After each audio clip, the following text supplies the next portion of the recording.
I want to talk about something that is a little more difficult to talk about, that's a little more painful to talk about. It's not my homebrew. Normally I just post stuff about my homebrew, but I feel like this is something that I'm really passionate about, and this is something that I care about, and I care about you guys, and people have come to me looking for advice on this subject probably like 10 or 20 times at this point, and I always say the same thing, so I might as well make a video of what I say that helps other people, because I always say the same points, and that is feelings of inadequacy as a game master. Yeah, it really sucks. It plagues all of us, except for one person, and I'll talk about that in a second.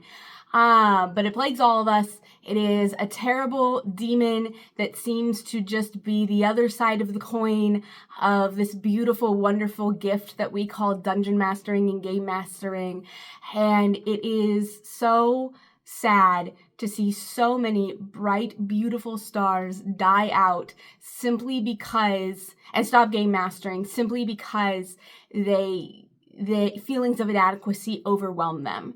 And, you know, it's so easy to just look at a person and be like, well, just regulate your emotions, forehead. But it's so much more than that, because when it's in your face and you're trying to be creative and all these things are intricately weaved together, and it just is overwhelming. And I completely understand it. And because I used to be like that too. I used to feel completely inadequate as a dungeon master. And this comes out in like imposter syndrome. This comes out in feelings of insecurity. This comes out in like needing to have control. This comes out in like being unable to pull punches, or pulling punches and not being able to actually kill your players. This comes out in like so many different varieties of ways, but ultimately when you trace it all back, when you pull on that thread, it just comes to insecurities and inadequacy of it. You are an inadequate dungeon master. And I want to talk to you today about how I overcame it and what I tell to other people whenever they say, what do I do about this? First and foremost, I would like to say, one, it's the first thing I always say, you are not alone in this. I have talked to at least 100 dungeon masters and game masters at this point. And I am telling you straight up, they all feel some measure of inadequacy except one. There is only one man I have ever met in my life who does not feel any measure of inadequacy in the game mastering. And I played at his table. I played a one shot at his table. I'm not even lying to you. He made it all up on the spot. And I'm not saying that improv is wrong. I'm not saying, but I mean, he made it all up at the spot. He didn't read the materials. He didn't do any of the homework. He didn't look at our backstories or read our backstories. He didn't do any of that stuff. It was a one shot in a new setting that was interesting and different, and he skimmed the books. He skimmed the books. We were supposed to be trying out this setting, and he skimmed them.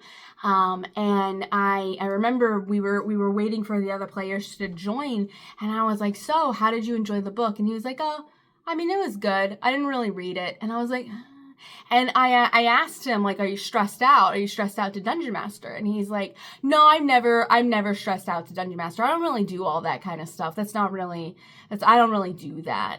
And I was so confused, and I started prying, and I started, asking more questions. And it turns out that this guy does not feel like he is an inadequate DM. He feels like he is a great DM, and he is so good that he doesn't need to prep. He doesn't need to do anything. He doesn't need to read backstories. He can just make compelling stories by simply making a compelling story for people to go along with. And what that ended up being was an actually really unfun experience, to be completely honest with you. I don't know how else to describe it. It was really unfun. It was like I was living in somebody else's book, and it was like, actually, you know what? It was like I was living in a 10-year-old's fantasy land. You know how like 10-year-olds are like, and then this happens, and then this happens, and then explosion. You know how 10-year-olds do that? They got that really active imagination. They're really just going for it. But you really don't know what's going on, and there's no plot, there's no oh, this NPC that you met 2 towns over is now in this town. There's no reference ever to any backstory at all. To be honest with you, there was no reference ever to anything in the book that we were supposed to be trying out at all either. And it was just really, really unfun. And this is the only person I have ever met in my entire 30 years on this planet that said they don't feel inadequate as a DM. What does that tell you? What like in your critical thinking skills, if you use critical thinking skills, what does that say to you? This person is actually, I would say, an inadequate DM. I did not have fun at his table. He was really, not that it wasn't like Dungeons and Dragons, not that it wasn't like, TTRPG, but it wasn't, there were holes. There were holes in the plot line. There was no plot line. There was no like shopkeep to go back to, because he would forget about the shopkeeps, because he also wouldn't write anything down. So he would forget the old shopkeeps. So he would go try. It was very, there were holes all over the place. And that's like literally the definition of inadequate, is that it's not sustainable. It's not enough stuff. And it was very not enough stuff. It was very not sustainable. And he didn't feel like that at all. So this is point number 2. Point number 1, you're not alone. Point number 2. The fact that you feel inadequate about your dungeon mastering is actually a green flag to me. I'm not going to lie. I'm not going to lie. I'm going to be straight up with you. I would so prefer someone who has to sit there every single day, every single session afterwards going, did you guys like it? Did you guys like it? Did you guys? I would prefer that 10 times over whatever bullshit I played with this one dude, right? We're going to call him Bob for just the rest of the video. I would prefer that 10 times over whatever Bob did. You know what I mean? Your feelings of inadequacy don't actually come from being inadequate. And that's the key here. That's the reason why it's a green flag. Feeling inadequate doesn't come from being inadequate. People who are inadequate, like Bob, don't feel inadequate. You feeling inadequate has nothing to do with your being, with your actual self. No. It actually comes from a much more nefarious place. A much, much more nefarious place. Your heart. Because you care. That's why you feel inadequate. And that's why Bob didn't feel inadequate. Bob didn't feel inadequate because Bob didn't care. He was just slinging some dice around, coming up with some wacky story that he's going to forget in 20 minutes, having fun, drinking a beer. That's what Bob was doing. Bob didn't care. You care. You care. And that is so important. That is so special. That is so... that is a treasure. We need to treasure your care in the game. We need to treasure your care of other people having fun. We need to treasure your care in the intricate plots and the storylines and the romance and the relationships and the backstories being interwoven into the game somehow. We need to care, and it's good. You should treasure the fact that you care. Now, the problem is that caring is a double-edged sword. Yes, you care, but that also means you hurt. Caring doesn't come without hurting. Caring doesn't come without worrying. They're the same coin, they're just two different sides of it. You know? They're the same swords, they're just two different edges. You must care because you feel inadequate, but you must feel inadequate because you care. I am so sorry to spoil the whole thing, but I have overcome my feeling inadequate about D&D, but it's not because the feeling disappeared. You can't have one side of the coin without the other. It's not because the feeling disappeared at all. It's because I've learned to manage it. I've learned to overcome it. I've learned to strive with it. And I've also embraced the fact that every time I feel inadequate, I switch that guilt into gratitude, which is something that my therapist taught me a long time ago and has been one of the most invaluable tools in my entire life. If you take nothing else from this video, switch guilt into gratitude. Instead of feeling inadequate and feeling guilty for making my players suffer through my horrible game, I feel grateful that I care and that my players actually enjoy my game. So, you are not alone. Your feelings of inadequacy are a green flag to other people. And tell all of us that you care, because you do care. Because if you didn't care, you'd be Bob. Anyways, what do we do about this? Because these feelings of inadequacy can be so overwhelming. It can just permeate into every single section of your brain, and whatever you do, no matter how much you do it, no matter it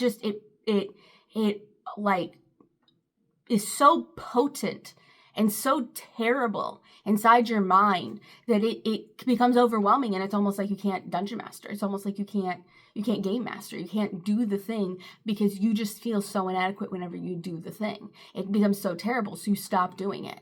That is a very, very old defense mechanism that is very innate in ourselves and kind of resonates with the inside of our brain. And that's really where this I care, so I feel like shit, and since I feel like shit, I'm not gonna do it. That's where that cycle is located. And it's really painful because that cycle being located in the inner part of the brain means that it's a lot harder to break out of. But again, if you just accept it, it gets a lot easier. So how do we accept this?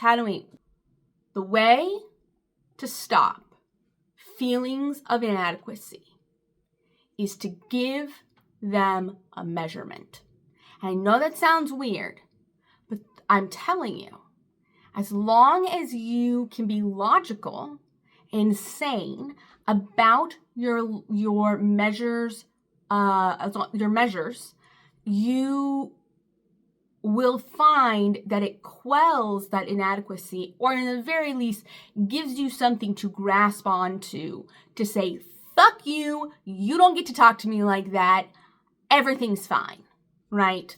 You give it a solid, logical place to land. What is, in this case, game mastering, DMing, what is a solid, logical place to land? What is a solid, logical measurement that you can take of your players to decide this is good or this is bad? Super easy, actually. And it took me forever to think of this, but there's only one thing that matters at tabletop games. There's only one thing that matters at D&D. Whether you're a game master, a dungeon master, or anything in between, there's only one thing that matters. People are having fun. Fun. This game is all made up. We are just throwing dice and coming up with numbers and playing pretend in our head. This is all pretend. These monsters don't exist. A Glabrezu does not exist. A Balgura does not exist. This is all just shit made up in our heads. The reason why we make up all this stuff in our heads is because it's fun. Because it's fucking fun. And so, the real thing, the real treat, the real reason that TTRPGs exist is fun. Therefore, the fun is what you measure. Now, measuring fun seems a little oxymoron-ish, if you will, paradoxical. It seems a little like, how do you measure fun? So I'm going to teach you how I learned how to measure fun. However, you might have to find your own way. So for example, if you need to ask every single game, did everyone have fun tonight? That is a great way to measure your fun. You're just asking straight up in a non-combative way, in a non-beggar way, in a intrusive way, did everyone have fun tonight? And you can make sure that you go around the room and ask each person if they have fun. Another way that you could measure fun is that you can do I forgot what it's called, the stars and wishes, I think it's stars and wishes. Sparkles and wishes. I can't remember what it is, but it's where they go around the table and they say something that they really, really liked in the game. And then they say something that they wish the game would improve, which is like the stars and the wishes.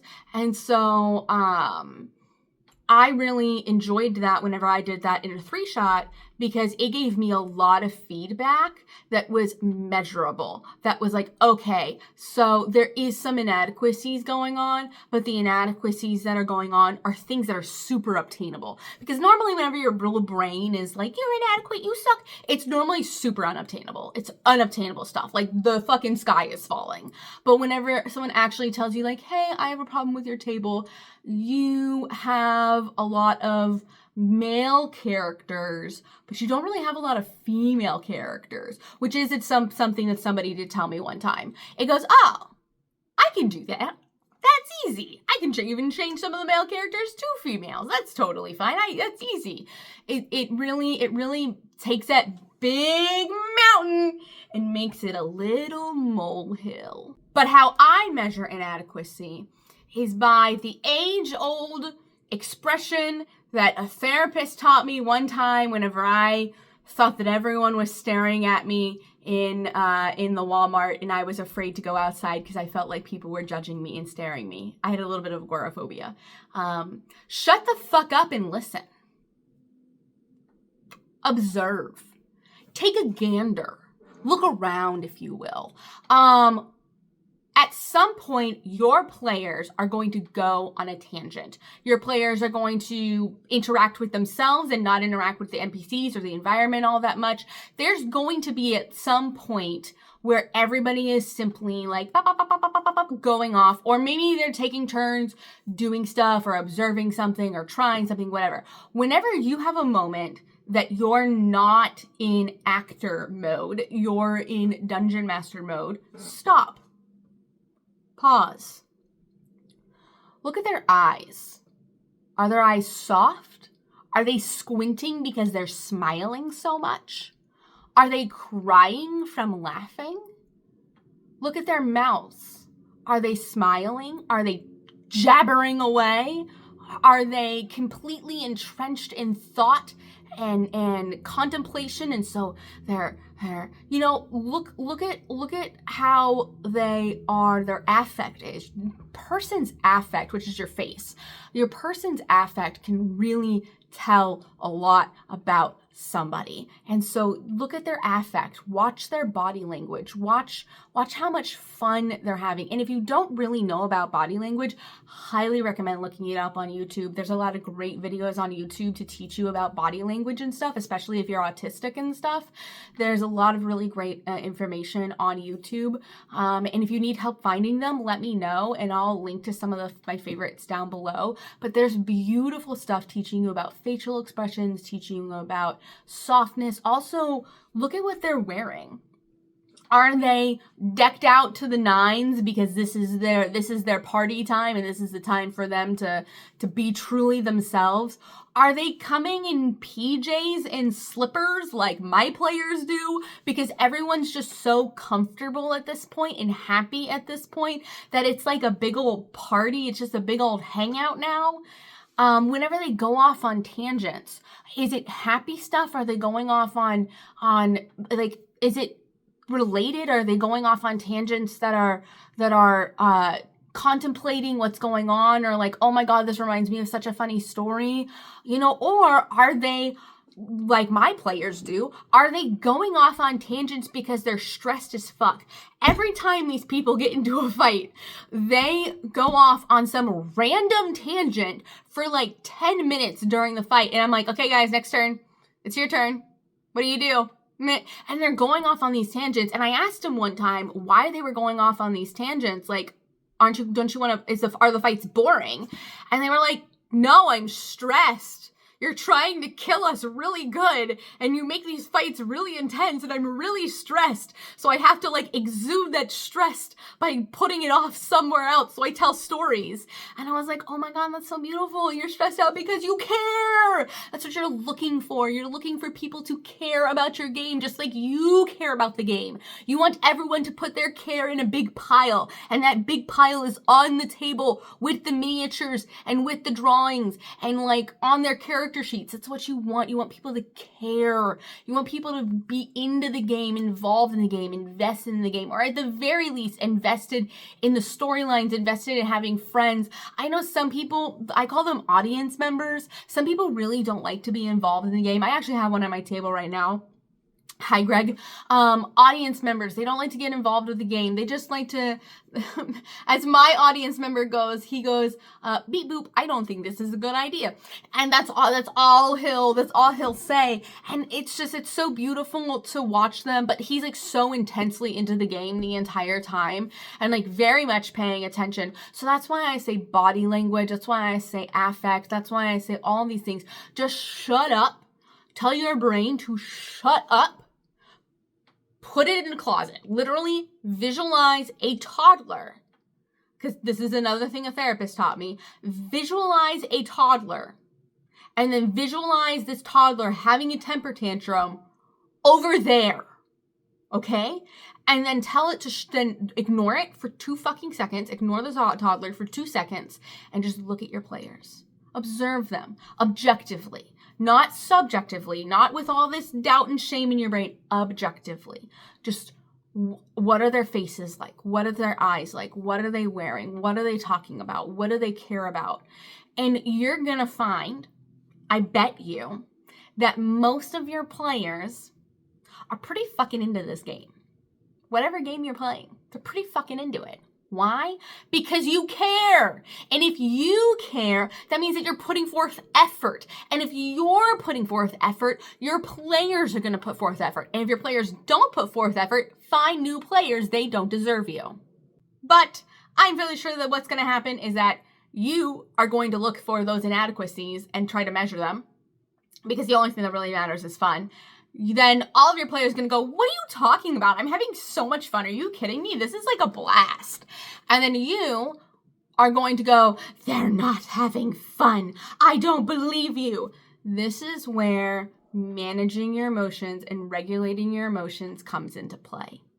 When they tell you, I'm having fun. When you observe, they are having fun. That is the new norm. That is what is actually occurring. And we need to take reality and not this figurative thing of ball of anxiety inside your brain, right? So swallow it. Say they are having fun. And every time that inadequacy comes up, just go, they are having fun. They're having fun. They're having fun. They're having a blast. They're having a great time. And that's all that fucking matters. That's all that really matters, to be honest. There needs to be a measure of that you agree with, that you consent to, that you understand, and that once it happens, you accept. And honestly, that is the hardest part, but I fucking believe in you. And if you're looking for help, and you're watching this video because you want to seek out help for feelings of inadequacy as a game master or a dungeon master, I bet you anything that you are ready and in a position to swallow that and say, no, I am good. This is good. People are having fun. That's all that matters. If somebody's not having fun, I will address it then. But everyone's having fun. But that is basically what I tell people whenever they come to me and they say, hey, how do I stop having imposter syndrome? Hey, how do I stop hating my DMing style? Hey, how do I stop hating myself? That's typically what I tell them. I tell them that they are not alone. It is actually a good thing that they have imposter syndrome because you actually give a shit. It's not fun to not give a shit. You should give a shit. And the best way to overcome it is to put a measurement to it that you and your brain agree upon, and then measure your players' fun and act accordingly on those measurements. That's basically what I tell everyone to do. I really, really hope that this helps somebody, even if it just helps one person, even if just the people that have previously asked me just come back to this video to watch this video. I sincerely hope this helps you. If you have any questions, I'm so happy and willing to help you, seriously. I really don't feel inadequate as a dungeon master anymore. I do sometimes in random moments, but those random moments are very far and fleeting in between. Most of the time I'm very proud of myself. I feel very brave, and I feel like I am a good dungeon master and a good game master, and it is because I took the time to believe in myself, and I took the time to believe that I could do it, and measure out the fact that I was literally doing it at the time that I was not believing in myself. So if I was literally not believing in myself and then I measured out that I was doing it, why would I not believe in myself, right? I really hope this helps. I love you so much. Please know that you caring is so much more important than you having any sort of extreme plot lines or deathly fights or anything like that. It's more important that you care. And again, it's more important that everyone's having fun. That's really what matters at the end of the day, is that everybody is walking away from that table being like, I had a really fun time. Yeah. So I really appreciate you guys for being here. I really appreciate you guys for going through this really, really long video with me. And as always, you are always welcome at my table, and I will see you in the next video. Good luck.